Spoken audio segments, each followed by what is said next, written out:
Hello everyone.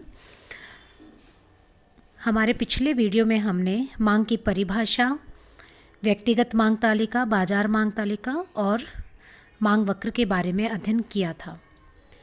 आज हम मांग को निर्धारित करने वाले तत्वों के बारे में अध्ययन करते हैं। मांग पर कुछ तत्वों का प्रभाव पड़ता है जिनके कम या अधिक होने से मांग में भी परिवर्तन होता है। ऐसे मुख्य घटक कौन कौन से हैं, आइए हम उनके बारे में आज अध्ययन करें। पहला है वस्तु की कीमत।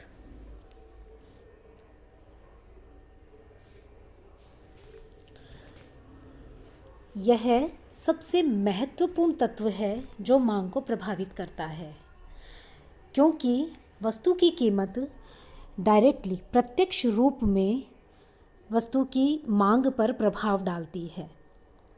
वस्तु की कीमत और वस्तु की मांग एक दूसरे से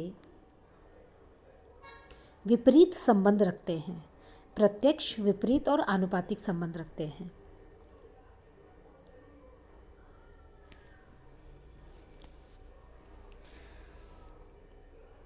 एक वस्तु के मूल्य में, उसकी मांग में, एक वस्तु के मूल्य में वृद्धि होने पर उसकी मांग कम हो जाती है और मूल्य घटने पर मांग बढ़ जाती है। अतः वस्तु की कीमत और मांग में प्रत्यक्ष संबंध होता है, प्रत्यक्ष और विपरीत संबंध होता है।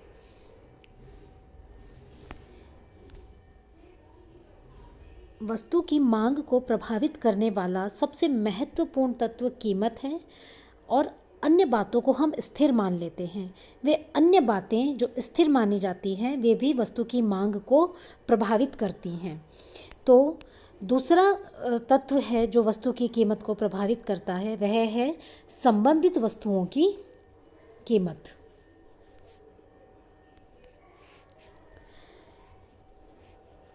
संबंधित वस्तुएं दो तरह की हो सकती हैं।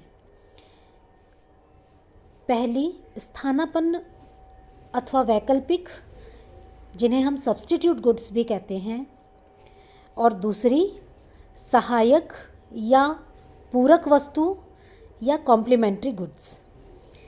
वैकल्पिक या स्थानापन्न वस्तु वो होगी जो एक वस्तु की जगह पर प्रयोग की जाती है, जैसे कि चाय और कॉफ़ी,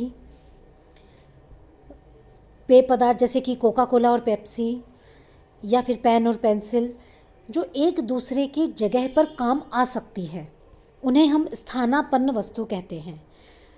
तो ऐसी वस्तुओं की मांग में यदि वृद्धि होगी तो मुख्य वस्तु की मांग कम हो जाती है।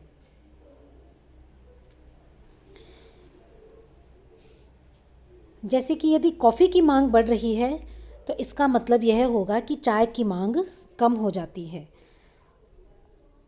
इसका अर्थ यह हुआ कि स्थानापन्न वस्तु और मुख्य वस्तु की मांग में विपरीत संबंध होता है।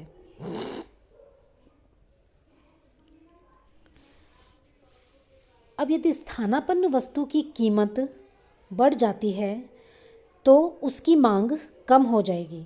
तो स्थानापन्न वस्तु की मांग कम होने के कारण मुख्य वस्तु की मांग बढ़ जाती है। इसलिए स्थानापन्न वस्तु की कीमत और मुख्य वस्तु की मांग में धनात्मक संबंध होता है, यह ऋणात्मक नहीं होता। इसी तरह पूरक वस्तु वे होती हैं जो एक दूसरे के साथ काम लाई जाती हैं, जैसे कि ब्रेड एंड बटर, कार और पेट्रोल, पेन और रिफिल, शूज़ एंड सॉक्स, इस तरह की चीज़ें जो कि एक दूसरे के साथ काम में लाई जाती हैं। ऐसी चीज़ों में यदि एक की मांग बढ़ती है तो दूसरे की मांग भी बढ़ेगी, क्योंकि वो उसके साथ काम आ रही है। तो ऐसी चीज़ों में यदि एक वस्तु की मांग कीमत में वृद्धि होती है तो उसकी मांग कम होगी और उसकी मांग कम होने के कारण मुख्य वस्तु की मांग भी कम हो जाएगी। तो ऐसी वस्तुओं में पूरक वस्तु की कीमत और मुख्य वस्तु की मांग में विपरीत संबंध अथवा ऋणात्मक संबंध होता है। तीसरा है उपभोक्ता की आय।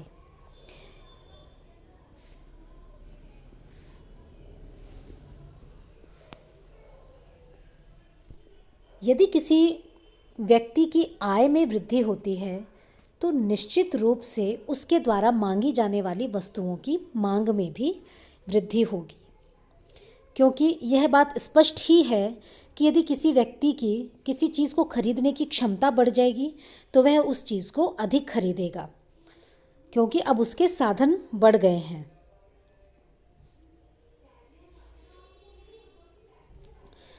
और चौथा है ग्राहक की पसंद, अर्थात उपभोक्ता की पसंद। पसंद अर्थात रुचि। यदि किसी वस्तु में किसी उपभोक्ता की रुचि बढ़ गई है तो उसकी मांग भी बढ़ जाएगी, और यदि पसंद उस वस्तु की तरफ से हटकर किसी और दूसरी वस्तु की तरफ चली गई है तो उसकी मांग भी कम हो जाएगी। तो जिस तरीके से पसंद बदलती है, वस्तुओं की मांग भी कम या ज़्यादा हो सकती है। पांचवा घटक है भविष्य की आशा। भविष्य की आशा का मतलब है कि यदि कोई व्यक्ति यह अनुमान लगाए कि इस वस्तु की कीमत भविष्य में बढ़ सकती है तो आज वर्तमान में उसकी मांग बढ़ जाएगी। भविष्य में कीमत बढ़ जाएगी तो वो आज ही उसको खरीद लेना चाहेगा कम कीमत पर, तो उसकी वर्तमान में मांग बढ़ जाएगी। यदि वो ये अनुमान लगाए कि भविष्य में कीमत कम होगी तो वो ये सोचेगा कि इसके उपभोग को भविष्य के लिए टाला जा सकता है और वो इसे कम कीमत पर खरीदना चाहेगा, तो वर्तमान की मांग जो है वो कम हो जाएगी।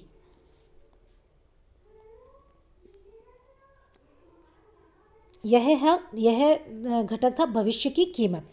एक दूसरा जो घटक है भविष्य की आशा, इसमें यह है कि उपभोक्ता यदि सकारात्मक अनुमान लगाए भविष्य के लिए कि हो सकता है कि उसकी आय में परिवर्तन होगा, उसकी आय आगे बढ़ जाएगी, तो वो आय में वृद्धि की आशा में उस वस्तु की आज की वर्तमान मांग को बढ़ा देगा।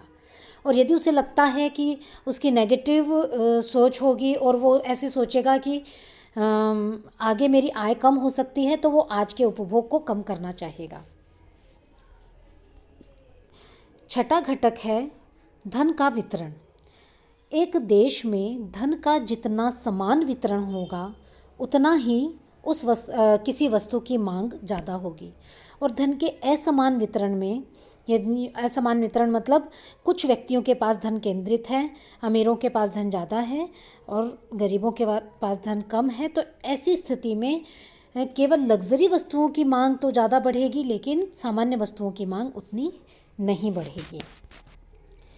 तो इस वीडियो में हमने मांग को प्रभावित करने वाले घटकों के बारे में अध्ययन किया है, जिनका PDF मैं आपको पहले भेज चुकी हूँ।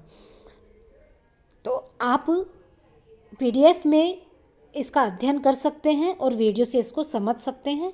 यदि कोई डाउट हो तो आप ग्रुप पर अपने डाउट को पोस्ट कर सकते हैं, लिखकर आप उसे भेज सकते हैं। उसका समाधान तुरंत कर दिया जाएगा।